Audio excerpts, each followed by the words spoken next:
interested in your foreign policy credentials and matters of foreign relations, you now have a bipolar world, which world is looking at not having a domineering control by one strong state actor. You have the United States, you have Russia, you now have China. Now, relating that to your studies and terrorism, will you accept a government policy for interception of communication of private Ghanaians as a way of safeguarding the future security of our country and that of citizens, just as a thing true? Thank you. I'm not sure if I have your permission. Unipolar world now. I think unipolar world, thank you. So, I think it became an issue after the 2001 September 11th terrorist attack, especially when the United States, after the attack, passed a law in their Congress that restricted a lot of freedom, individual rights, even in the United States. But when it came to the issue of intercepting private conversation between citizens of that country and other citizens, and I'm just using it as a background maybe to relate to our own case, it became apparent that the American citizen was not ready to give up on that. And so the FISA law, freedom of information, was there to support and protect the rights of the American citizen. When you come to our own case here in Ghana, the fact that we are still a young democracy and we are still even grappling with certain fundamental human rights, I'm not sure if I will be too quick to propose even more restrictions into our individual freedoms. And so much as I admit and concede that terrorism is a threat, and anything that we can do to prevent terrorism, we should do it, I will be very reluctant to support, propose, or encourage any law that will interfere in the private conversation of citizens of Ghana, even if that is supposed to help the fight against terrorism. Chairman, thank you, and let me thank the nominee for the correction. You'll be assisting the Honorable Catherine Afeku as Minister for Tourism. Not too many people in our country appreciate what tourism can do to the development of our country in terms of it garnering huge foreign exchange. It's a $1 billion market and beyond.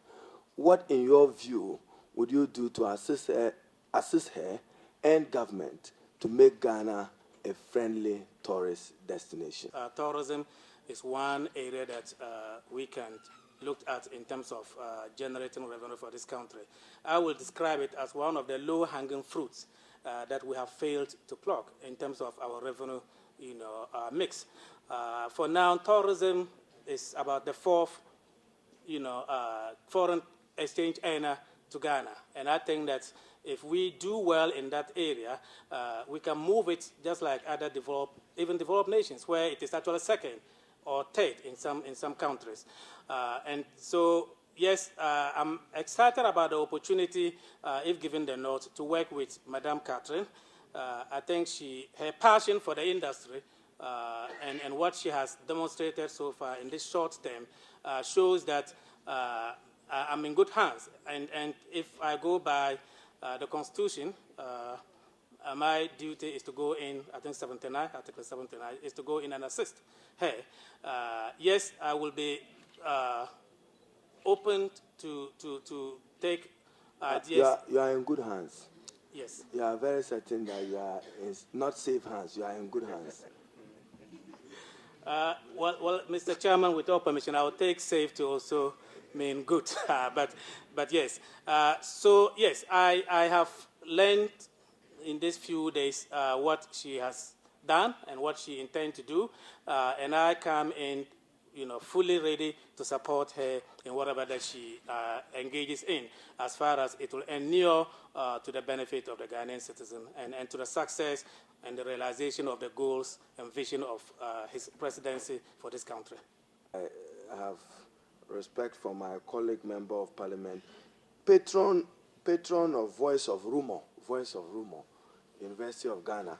Some rumors end up in truth, other rumors end up in lies, but having been trained culturally as a Dagumba, you are minded by the wise saying of our mothers that falsehood only bullies the truth or harms and undermines the truth. It never conquers it. Which of these rumors are you associated with? Thank you very much, Mr. Chairman. Actually, when they came to my office to solicit my support to sign up to be a patron, I questioned the last word in their name, rumor. And they took me through. First of all, they tried to explain that it's an acronym. I can't remember the full meaning of it, but it's not the rumor mongering that you probably will allude to. So it's just like where we come from, vandal, somebody will interpret it, but it has a meaning, which is positive. So the word rumor is an acronym which has a meaning, and I think it's positive. Are you also a vandal? Yes, Mr. Chairman, please. Then hold your... We will end it soon, don't worry. And Chairman, once he's a vandal, he knows what to do next. Even Not though... at this forum. But the truth stands. Chairman, Ma is just a last one, then I would... is the quality of hotels in Ghana and quality of restaurants in Ghana and quality of the workforce of the hospitality industry in Ghana. If you sleep in some star hotel abroad, you pay a certain rate. When you come to Ghana, probably of a lower class, but you pay as close, if not the same to it. What will you do to assist your minister for Ghana to have quality hotels, quality workforce? Even as you check into a hotel, sometimes you are not helped. Even as members of parliament, as we travel, you get to a reception, and the kind of treatment you are given is not customer friendly. What will you do with your minister to assist in improving this? I will concede that we are not where we want to be in terms of the services that we will wish to get as far as our hotel industry is concerned. My understanding, going through some of the literature that I obtained from the ministry, is that my minister is already thinking through engaging the private sector to support an institute, a hotel and catering institute that will train people who work in that industry, both in terms of those who work in the hotels, our restaurants, our reception centers, and all these places, and learning from best practices. I think we can do better, and I think that I will support her in that direction, and I will pray that the private sector will take up the challenge that she has thrown out to be on board as we try to change, because the only way you can attract people to come is if you can promise them and assure them that they will be very hospitable once they arrive in your country. So I will support her in that direction. I know the honorable member for Karaga, than the honorable Sue in the northern region. Your immediate neighbor and my hatchet man in your corridor there, the honorable Samed of Savulugo, Wahab of Tolong, Tuferi of Nantong, and Haruna Idrisu. You can count on our support. And Catherine, we are sure that he's not just in good hands, but in a safe pair of hands. Congratulations. Thank you, Chairman. Okay, now I'll admit one each from the other side, and we'll continue. From the minority? All right, Honorable Patricia Pede. I'd like to know from you how you would assist your minister and the Ministry of Environment, Science, Technology and Innovation to develop the right attitude and address the sanitation issues that we have in our country to promote tourism. I agree with you that tourism and the environment are related. And when I visited the ministry looking for materials, I realized that we are not only related on paper, but we are actually related by neighbors. Yeah, we live in the same building. I think we have seen over and over people say things about our country that we are not proud of. Foreigners will visit Ghana and they go out and put things on the internet that you and I will read and will not be proud of it. And so what I will do by assisting my minister is to encourage public education first. Very important. Let's educate our citizenry as far as the damages that they do first to the environment, but also to the potential of attracting people to come and spend money here. And so public education, number one, but also, and I agree with my minister, I think she is thinking through providing the facilities, because then if you educate the public, don't do open defecation, and you don't provide the opportunity for them to not do it, they will be forced to go against your education. So if we can build on those two, public education, but as we do that, provide the opportunity for them to see that alternative lifestyles are there that can first enhance and protect our environment, but also make Ghana clean. One of the things that I think I will share with my minister was when I had opportunity to visit Stockholm in Sweden in 1995. And Stockholm was rated that year as the first cleanest city in the world. And you could leave your house and go shopping in a boat. That's how clean the waters are and the city is. And if we could replicate that in Accra, I can imagine how many foreigners will want to come and have a field of sitting in a boat and driving along, you know. And I must also admit also that there is this marine investment project that was in the pipeline when we came in, and my minister is passionate about pushing it through. And I think facilities like that would help improve sanitation and how we care for the environment. Thank you, Mr. Chairman. On what people think we did at the vetting, and those in the creative arts were not happy. They said we concentrated on tourism, food, and you know, they kind of vented out their pain. So what can we do in that area? You're going to assist your minister. What pieces of advice do you have for her? And here I would also be talking mostly about the intellectual property. People go out there, the artists, they come out with products, and before they realize, through piracy and others, their work become worthless. So what can we do holistically to promote the area of creative arts as well? The creative arts part more is like the poor cousin in the family. And it is so not deliberately, but because it has come along too late. The ministry was known to be just Minister of Tourism. It was only in 2013 that they brought on board the creative arts part. And so since 2013, the previous administration set in motion certain, legislation that would bring the creative arts more into tourism.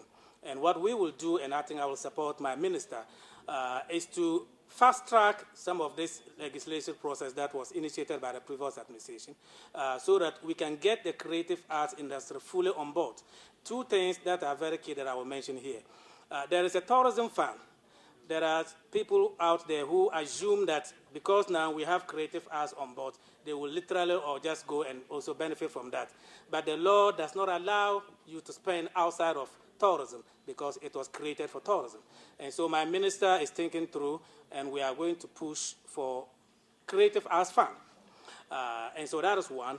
The second leg is the Creative Arts Council. Now, the Creative Arts Council will create a platform for artists and our,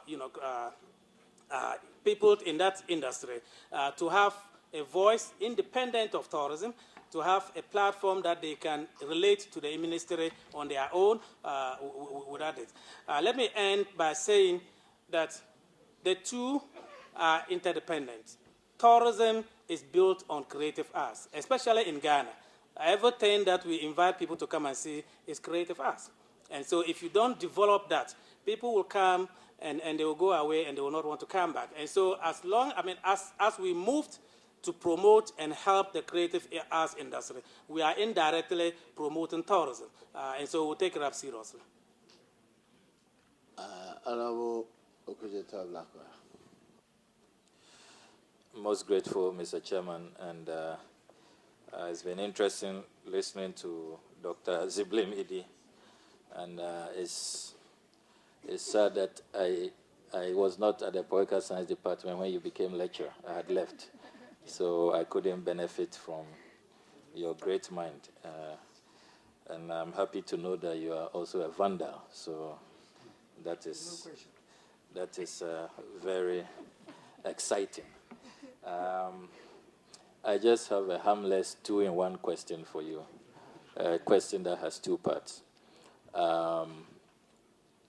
Your thoughts on how you will assist the Honorable Katrina Feku, your minister, post-Kintampo waterfalls, and how it was internationally reported in the media, and how that can harm our tourism receipts. We know that tourism is a major foreign exchange earner. We earn more from tourism than from oil, despite all the noise people make about oil in this country. So how do you intend to help the minister to keep our brand and to ensure that that rather unfortunate, very tragic incident does not affect our tourism receipts? And then finally, being an academic, I've noticed that as a country, we have not formed a strong coalition of academics pushing our cultural sites, even our food, onto the UNESCO heritage list, which will help in attracting more tourists and will really give us that international appeal and identity. So being an academic, how do you hope you can help the minister so Ghanaian cuisine, Ghanaian tourist sites can make it to the UNESCO heritage list, which is a gold mine, which will attract many more tourists into our country? And then I'll come to the first, because that's very true, and I agree with you. There is a disconnect, and it's not just in tourism, but in so many facets of our economy where there is no linkage between academia and industry. Now, I think that I was disappointed when I saw this year's budget for the ministry, not the total, but that only 30,000, if I recall it, 30,000 was allocated for R&D, for research and development. I stand to be corrected, but it looks like that's what it is. And so that was what hit me, that if we really want to promote tourism, you can't underestimate the role that research plays. Actually, before I was even called and informed by the president that I was going to this ministry, I had engaged some of my colleagues in the university, and they linked up with my minister from the Institute of Adult Education, the archaeology department, to see how their research can enrich tourism and help us promote the tourism industry in Ghana. So I will assist and I will in that direction. Coming back to the first question, what happened in Kintampo? Tragic, inevitable, nature, but it happened. And so I will take opportunity to add my voice to the numerous sympathies, messages that have been sent, and condolences to the bereaved families. But to also quickly say that it has hit all of us, and we will look back and see what went wrong. Yes, we can attribute it to nature, but maybe there could have been some safety provision that we could have put in place. My understanding is that last week there was a team led by the Chief Executive for Ghana Tourism Authority. They are doing investigations, and I think we will wait to see the full recommendations of that investigation.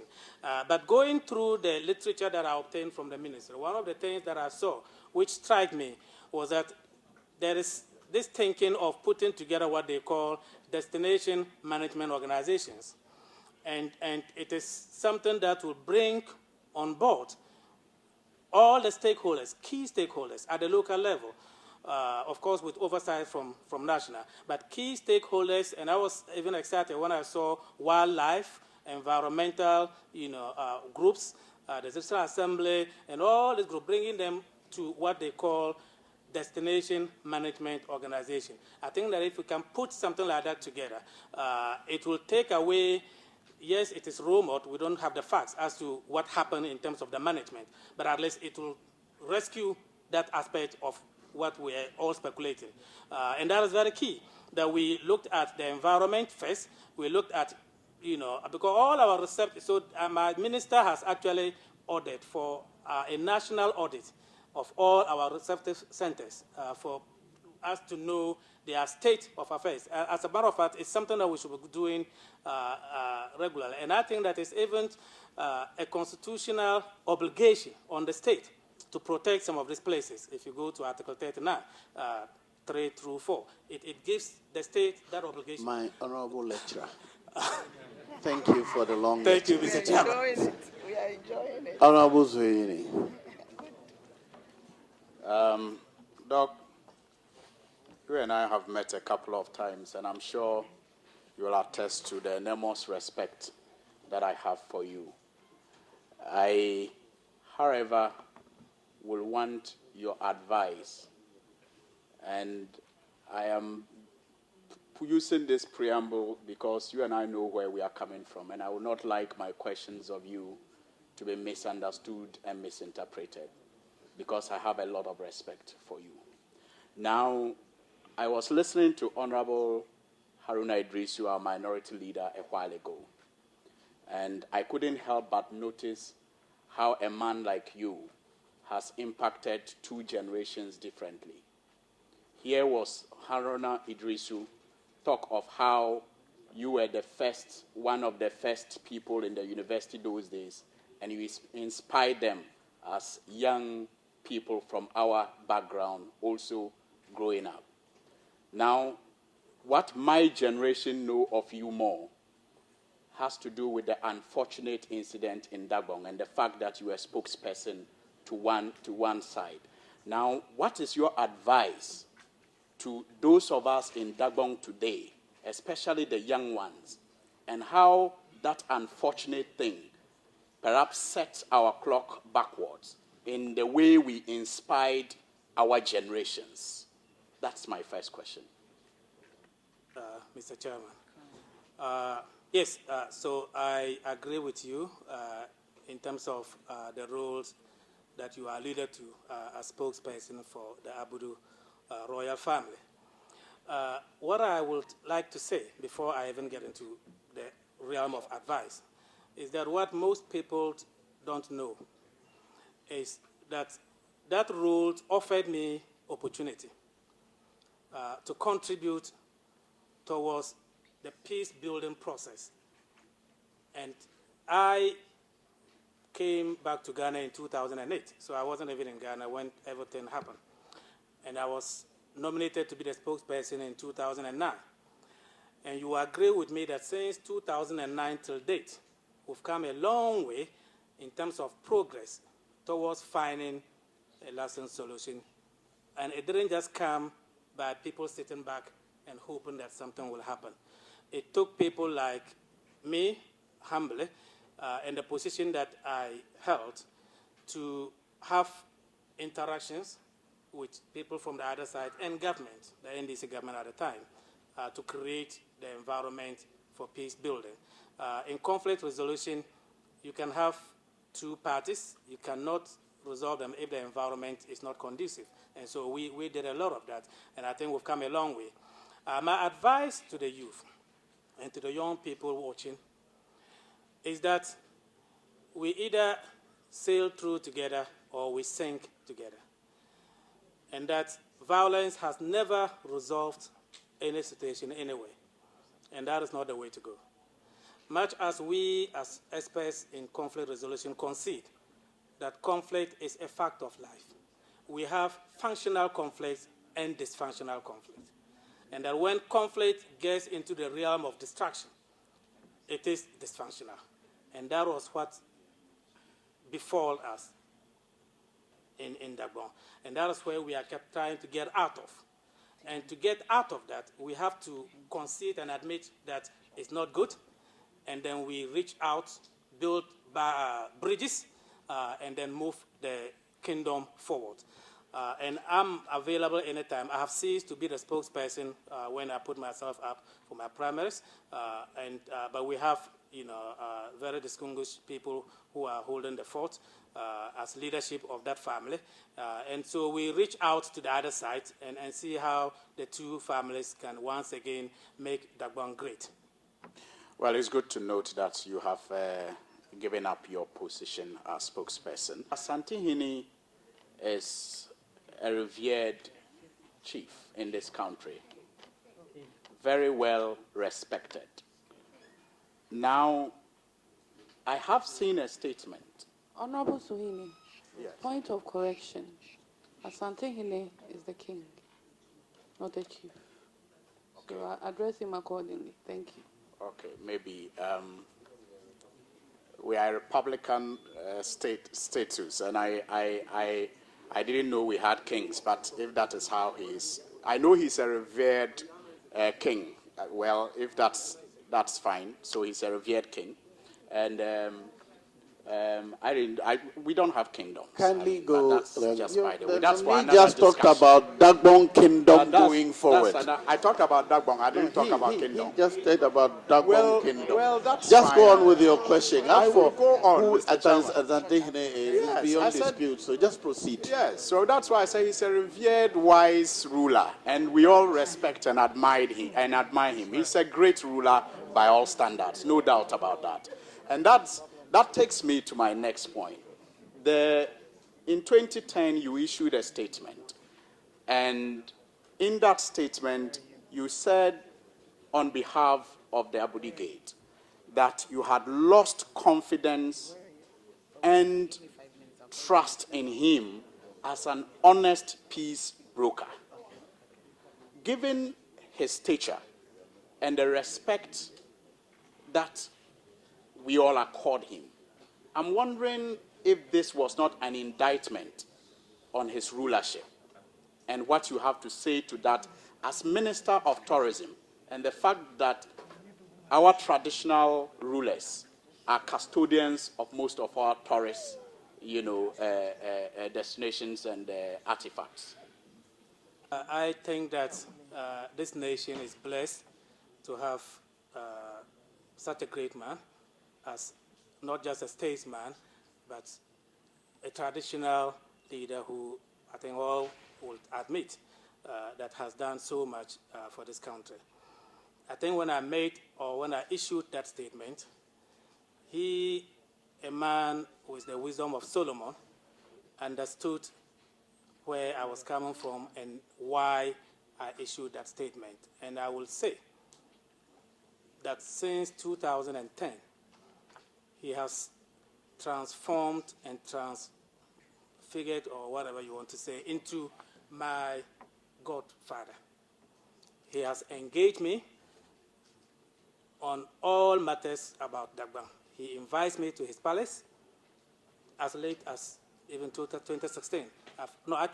So Christmas I was there. So I think I can say much. So yes, so regrettably but understandably that those, when you are engaged in peace build, conflict, whatever, you take certain positions based on how things are going. So I will end by saying that, yes, going back, maybe if the situations at the time were different, the statement would have been different. And I think he understood it that way. And as I said, he's my godfather, and I continue to seek his blessings any day. Thank you so much. I wish you well, and we will all give whatever support we can Honorable for you to Muntaka. succeed. Thank you. Thank you, Mr. Chairman. Mr. Chairman, let me also take the opportunity to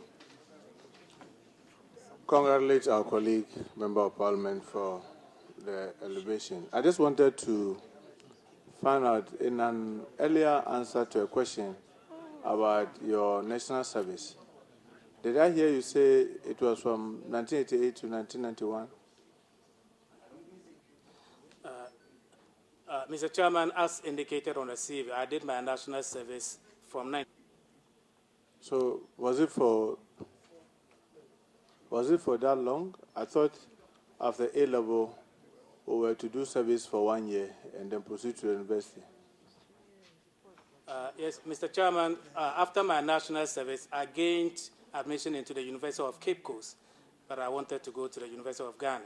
The University of Ghana did not admit me because I had passes in maths, English, and biology. But the University of Cape Coast will admit you with passes in maths, English, and biology. So I sat through the year, took NOVDEC, and had credits in maths, English, and biology, and gained admission into the University of Ghana. So I had 1 year that I didn't want to be sitting down, and you were allowed to extend your service to another year. And also, I was the district So you coordinator did service for 2 years. for 2 years. Thank you. Student union. So what were some of the things that you were pursuing as Gushogu president of the student union? Those were the good old days, interesting times. It was difficult for the citizenry to express their grievances and all of that. And so for Gushogu, it took the student union to be, if you like, the pressure group. And I was fortunate to be given the opportunity to lead the students in working with the district council then to see to the development of the township. And we achieved so much that I don't think time will allow us to go through. But basically, my leadership under the Gushogu Students Union actually was to work with the district council to get post office, to get water, to things that were basic things that you didn't have a district assembly to talk about, and the people could not come out and voice it. But as students, we could write letters, post things on walls, and march in the township, and so that's what we did. So which year did Gushogu get his post office? I can't remember exactly, but I think either 89, is it 89, 90 thereabouts? But those years, yes. What about water? As a matter of fact, we had water. Buzia, the Second Republic, Buzia actually gave us water, but the taps were not running because they were not servicing the pump stations. And so it was for us to put pressure on them to service them and make sure that the taps were flowing. And so we did that. Mr. Chairman, it is said that culture, from running through your CV, I can see that you've done a lot of things related to that. Do you agree that really culture is the way of doing things by people? So the way they speak, the kind of food they eat, the kind of dress they wear, and a number of other things. Do you agree with that?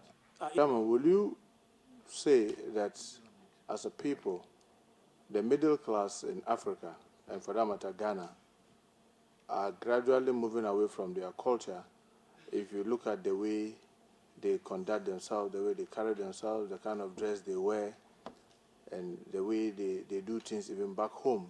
Do you agree with me that the middle class in Africa, and for that matter Ghana, are drifting away from their culture? Yes, Mr. Chairman, I agree with you perfectly on that. I think globalization has left in its wake cultural imperialism, and that is what we see in Africa. That even as you can support the process of globalization, in the end, there are losers and winners.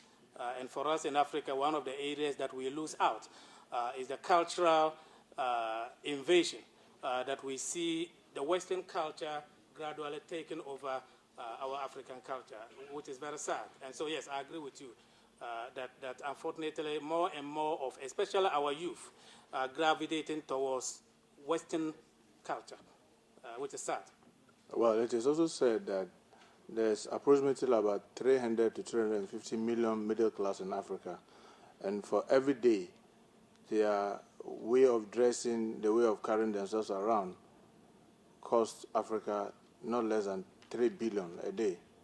that could have stayed within the continent, but because of their way of life, whether wearing the suit and the tie, whether the way they eat, they would rather want to eat in an European way, is costing Africa, and therefore so many things have to be important to Africa. Do you agree with this concept that by way of the middle class behavior, they are rather enriching economies outside Africa? Yes, I agree with you. I will refer you to a work done by Todero, Michael P. Todero, and he actually accounted for what Africa is losing as a result of what you are alluding to. That's if you compare what we are borrowing from outside to what is leaving Africa because of the things we do, it's huge. So I agree with you, please. What will you do specifically to assist your minister to at least get our middle class to refocus what we do, what we eat, what we wear in Africa, instead of just restricting it to Friday wear? Thank you, Mr. Minister. Doesn't mind me saying it. I had a rude awakening when I was invited to be introduced to. She invited the agencies and departments under the ministry, and she was generous enough to ask me to come along with her. And as we were leaving Parliament, I was in her car. I told her, but you didn't tell me I'm not dressed properly, because I was wearing my African wear, as my colleague here, and she said, you are rather properly dressed for the ministry. And so, yes, I agree with you. I have conditioned my mind that my role as minister will be to exemplify the culture by wearing things that will display our culture every day, but not just on Fridays. And so whereas you and others will have the benefit of wearing it on Friday, I can't speak for my minister, but I will be promoting the African wear every day. And so I will encourage more and more of our youth to buy into. They are beautiful, and I think they are even, in most cases, more conducive to wear than some of these things that we bring from outside. Thank you, Mr. Chairman. Mr. Chairman, he says he will encourage. I just wanted to know what specifically will you do? Well, it's easier to just say that I will encourage. I just wanted to hear at least one thing that you think you may advise the minister to start, that you think in the long run. So it's not just about only you, but how to get as many of us as possible to come along. So I think we have a perfect example of the Friday wear. We probably will talk to Alan Trimanton, I think, then. Education, example, doing it and letting people see how beautiful it is, and they bought into it. So if I'm given the nod, I will support my minister in our interministerial dialogue with other ministers to see how they succeeded. The Minister of Trade then succeeded in promoting the Friday way. Thank you, Mr. Chairman. Let me be more specific. Will you begin to create a certificate or hotel industry that provides the best of local dishes as a way of getting them to be? Because, for example, if you go to Nigeria, it can be a 5-star hotel, and then you have, it's part of them. You must provide for the local dish. Yeah, you go to our hotels, and when they say it's a 5-star, it means that it is more European. Yeah, that's a wonderful idea that ministers' proceedings of her, and I think Dr. Olu gave this example of hampers being localized. And she was embracing of that idea. So we'll take that on board. We'll do anything possible, practicable, to promote our local artists. And as I said earlier on, we are all obligated by the Constitution to protect it. So we'll do that. Tourism, unfortunately, we just had a recent unfortunate incident. I've had the privilege of going around the Mount Afojatu and then the waterfall not far away from it. And I remember very well, we managed to get to the very top, myself and my kids. Some few minutes after we got down, it was raining. And the tour guide told us that we are really very grateful, because if we were on top there and then the rain started, it was going to be extremely difficult for us to get down. And when you go there, it's just some 2, 3, maximum 5 guys, no tool, nothing, apart from their personal experience that they have in climbing every day with people. There's nothing. No any first aid, nothing.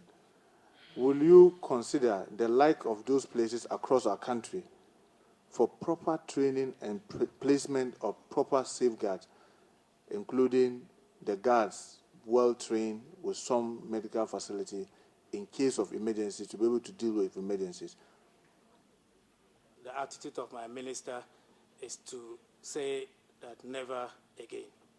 And so any and all measures that we have to put in place. I said earlier on that she has already instructed that there should be a national audit of all our receptive centers, including mountain. So will you consider or not? Will I? Will you consider or not? That was the question. Thank you. I asked this question, and it's claimed to be very high in Ghana. But when you interact with the hoteliers, the operators, they tell you the cost of their operations are also very high. You earlier alluded to the fact that you assist your minister to see to what you people can do to help them probably reduce their cost of operation, for that matter, also get the cost coming down. What specific things are in your mind that can be done to help reduce their cost of operation and, for that matter, also reduce the cost of charges per room? Well, I think going by the finance minister has demonstrated, at least in this year's budget, tax breaks. That's one area that you can. I was amazed when I was told how much I will now spend traveling to Tamale, just because this government offered some reliefs by way of tax breaks, and that will promote tourism. So yes, I think my minister, working with the government, if we can look at areas that we can bring relief to the industry, and if it means giving them some tax breaks, we'll do that. Thank you, Mr. There are private companies that are put in place to help the security agencies in enforcing the laws to ensure that they make the best out of their chain, to be able to ensure that the laws are adhered to. Looking at the circumstances in Ghana, I just want one specific thing that you think can be done to be able to protect the creative effort of our citizens. Indicated earlier on that my minister has a passion for this industry. Ever since my name came up, I've had interactions with actors in the industry, key stakeholders in the industry. And my understanding is that they feels like they have not been supported by government. And I think that with the new Creative Arts Council that we are going to put in place, the fund that we are going to propose, working hand in hand between the two, I think my minister will be strengthened, her hands will be strengthened to see how she can, intervene in terms of where they have challenges as far as the creative arts industry is concerned. And I will support her in that direction. Thank you, Mr. Chairman. Mr. Chairman, my last question. The whole of this country, virtually, there's no accredited with world facilities for training in the hotelier and tourism industry. How soon do you think, with the help of your minister, Ghanaians should expect to have one that will be training the hoteliers and then the tourism industry guards? Well, I'm not sure if I can give timelines, but I know my minister is working very hard in engaging the private sector to set up, a first of the state, instituting that can train people, bringing in best practices, from all across the world, where we have had success stories as far as tourism is concerned and the creative arts. And I will support her in that. But of course, I'm not. I think it's about my paycheck to give timelines as to how soon that can happen. Thank you, Mr. Chairman. You have only 4 years. You have 4 years, and you say you don't know when. You can't give time. Mr. Chairman, I didn't say I don't know when. I said it's about my paycheck. Maybe my minister will know. Maybe the president has, Should we expect one within the first 4 years? If you indulge me, Mr. Chairman, I will not commit to that. I congratulate you, my colleague. Honorable Vice Chairman, do you have any questions? No. Right. Honorable Suhini, you acknowledge the dignitaries who accompanied you. Thank you.